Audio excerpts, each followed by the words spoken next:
How does one become a man? When does one become a man? When does the boy transition to manhood? I think they have a pretty clear sort of ritual or vision regarding this in tribes, where they live in tribes. They sort of take the boys from the women. They take them on, and they get to go out and experience the world with men. They get to go out and hunt, and they get to go out and do all these things with all the men in the tribe, right? And us in the West, we don't really have a clear sort of distinction where this happens. And I think that over the last few years, with how feminism has sort of spread out and how everything has sort of, I guess, escalated and turned out in the world, I don't think we have a sort of clear distinction of how this happens when the boy becomes the man, how to actually enter manhood. And I believe that we have a lot of misconceptions about how this is supposed to be. Like online you hear a lot about needing money or sleeping with multiple women or having fast cars or smoking cigars or all that stuff, which is clearly coming from men with very dysregulated nervous systems still. They haven't really done the inner work on themselves to understand that they are still chasing something. They're chasing highs. They are scared of themselves, really. They are scared of their inner world, and that's why they're so occupied trying to conquer the seeming outer world out here by achieving things all the time.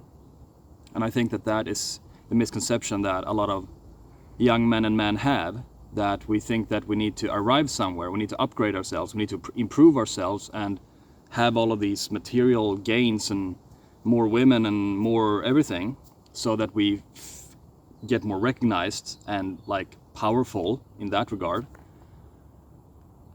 And of course there's nothing wrong with that. There's nothing wrong with improving oneself. It's actually good to want to improve oneself. If someone is depressed and wants to go to the gym, like obviously that's a good thing. Like improving our health and improving our state of mind and everything. That's great. But there's also something else that we need to incorporate, I believe, for the boy to become the man. Otherwise we will just be boys in a grown man's suit, really. A boy in a grown man's body.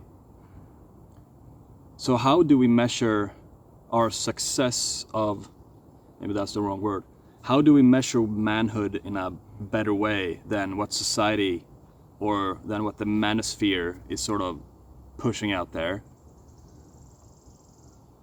How do we do that? Obviously we turn to that inside ourselves, which is painful. We turn to the boy that is pretending or trying to be a man, and we learn to love him exactly as he is. We sort of see that boy, the younger versions of ourselves, as our firstborn son. And we treat him like our firstborn son. And then we teach him the ropes to life. We teach him that it is okay to cry. We teach him that it is okay to feel shame, to feel guilty, to feel every emotion on the human spectrum. And then we learn to integrate him. We teach him how to embody what it's like to be human, so that we can feel safe in any emotional state, so that we can feel safe in any life circumstance. Because I believe that manhood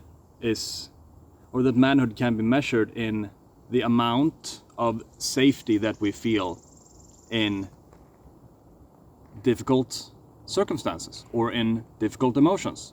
The amount of safety, the amount of presence, being able to stay, being able to listen, being able to be present with people, being able to be present here and now, to feel what this is, this life. To be so incredibly present that we never leave the present moment again. And it's not about being perfect. but so present that no matter what arises, we will be there, regardless if it's the most painful, most difficult thing we have ever experienced. We will be there regardless. We stop abandoning ourselves, and we stop chasing things. We stop believing that more money, or more success, or a faster car, or the next woman, or a bigger house, or a bigger paycheck will be the savior to us. And maybe we stop listening to others telling us what manhood is, right? Except guilty as charged right here. But if this, I'm not saying that this is true. I'm not saying that you should listen to me either. What I'm saying is that you should listen to yourself, whatever feels true to you. If you actually believe that a faster car will solve all your problems in life, then that's fair enough. What I'm saying is that we should go to the root that believes, we should go to the root to that place in us, to that version of us that believes that a faster car, for example, will solve our life. Why do we believe that? Why do we think that that is needed for us to feel good about ourselves?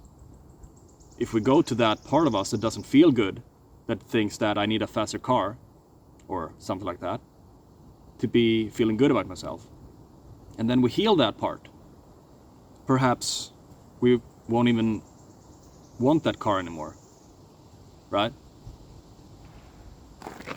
Is the camera... Oh, the sun is peeking through really cool here. Okay, that's awesome. You see what I'm saying?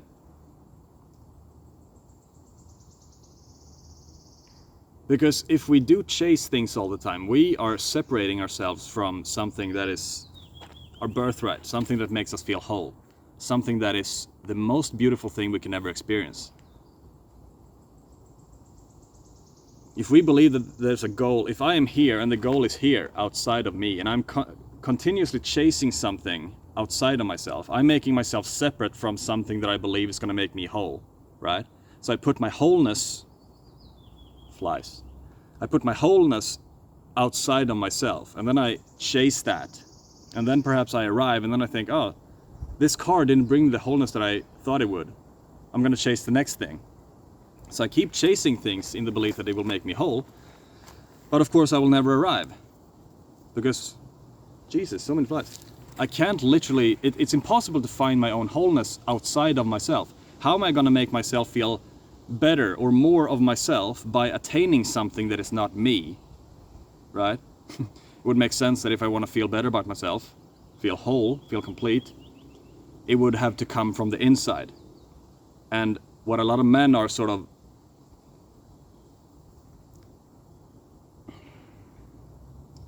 I'm not saying anyone is wrong, but what I think a lot of men are not seeing is that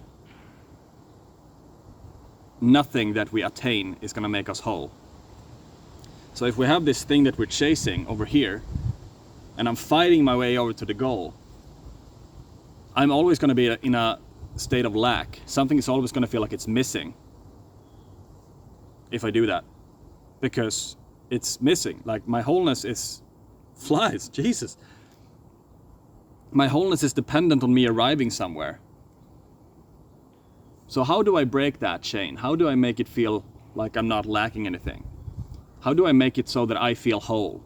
So that whatever I pursue is going to be a lot more fun and a lot less effortful and filled with less struggle, because I'm already happy with what I have and what I am. I already feel safe. I don't need to seek anything because I'm already whole. How do I sort of go into that sort of mindset or state of being from chasing goals or believing that I will one day arrive feeling like something is missing or lacking? How do I do that? Instead of measuring my success forwards, like my goal is over there at the horizon and I'm continuously chasing the horizon, I see myself as the horizon. I become the goal. And then instead of measuring my success forwards to whatever I achieve in the future, to whatever I will achieve in the future, I measure my success backwards. So instead of fighting my way over to a goal all the time at the horizon, I am the goal. And I'm being pushed forward by everything I have achieved so far. So instead of measuring my success forward, I measure my success backwards. Huh, that's interesting. All of a sudden, I am here. All of a sudden, I am now. All of a sudden, everything I have achieved so far has made me into this person that I am right now. All of a sudden, the seeking disappears. All of a sudden, the sense of lack is no more. All of a sudden, I'm in a state of appreciation for everything that I have done so far, instead of in a state of lack for whatever I think I need to do to feel better about myself.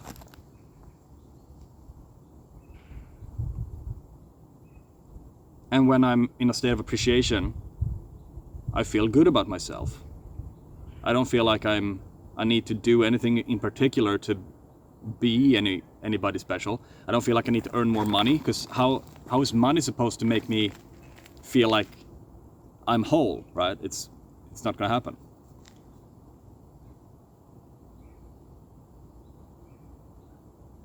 So then I realized that I am the goal. I have always been the goal. Perhaps then I can start to work on that sort of void in me that has felt like I needed to achieve something in the first place. I needed to become someone. I needed to have a faster car or a bigger house or more money. Because when I am the goal, I can sort of start to see that, okay, what is it that I'm gonna be doing now? If the goal is not over there anymore, then what's the mission? I am the mission. And my safety, my presence, my peace is the mission. So then I can start to work on whatever feels like it's wrong in here. And I can learn to embrace this. I can learn to embrace the boy, the one that is screaming for love and attention, the one that wants to cry but feels like he can't because he's been told by society and his whatever parents or whatever peers when he grew up that boys don't cry. Boys are not supposed to feel or whatever, right? We learn to feel ourselves deeper, and when we feel ourselves deeper, that's everything. That's where life has always been. And it's speaking about rewarding, how I used to operate, chasing goals and whatever, success and money, feeling myself, feeling life, being present, you can't even compare those two, of chasing something and versus feeling yourself exactly as you are and just being here. You can't even compare the reward against those two, because just being present is everything that I've ever wanted. And that is when I believe manhood starts.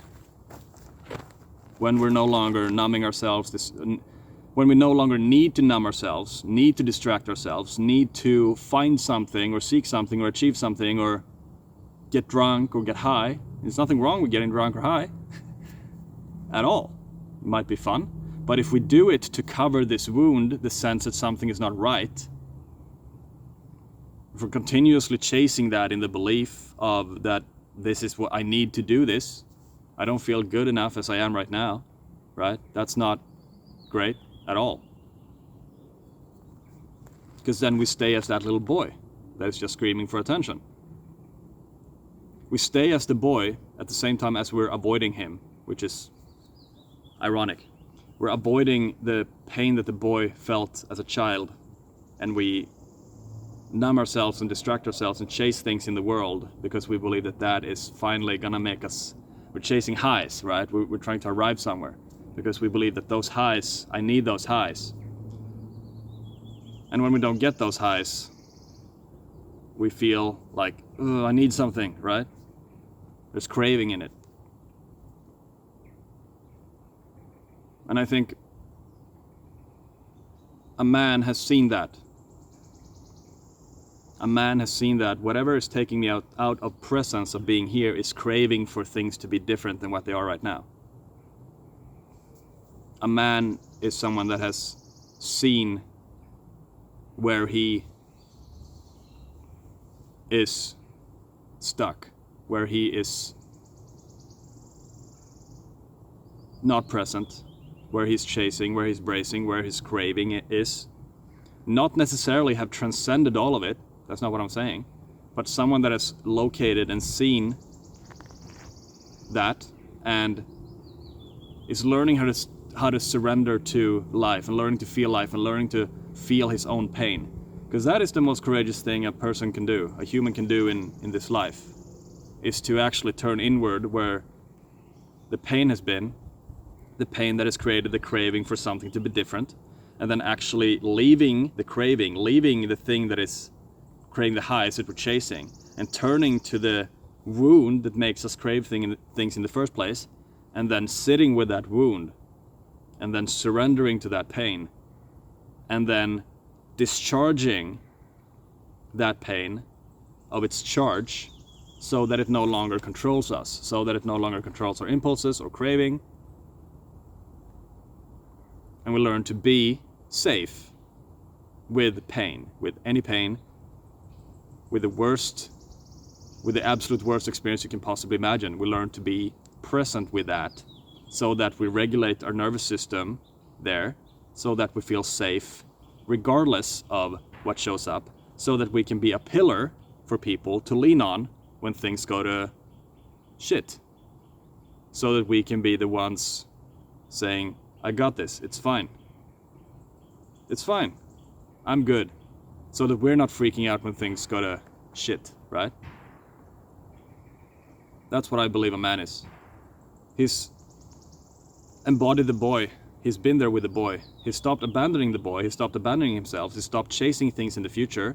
And he became present enough so that he could stay with his pain, so that he could conquer his past, so that his past is no longer bothering him, so that he feels safe and at peace, regardless if there is severe grief or severe shame or severe fear. He's not scared of any of that anymore. He's not scared of fear.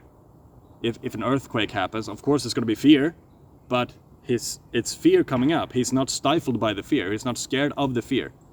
So he's fine.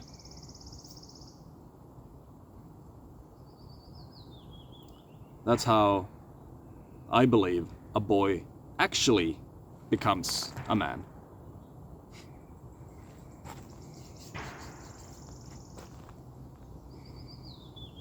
Thank you for watching. Comment if you want to. Comment if you want me to cover any sort of question that you have, or if you'd like me to talk about anything specific. And like as well, and subscribe if you like this. And maybe I'll see you in the next video. Thank you. Peace out.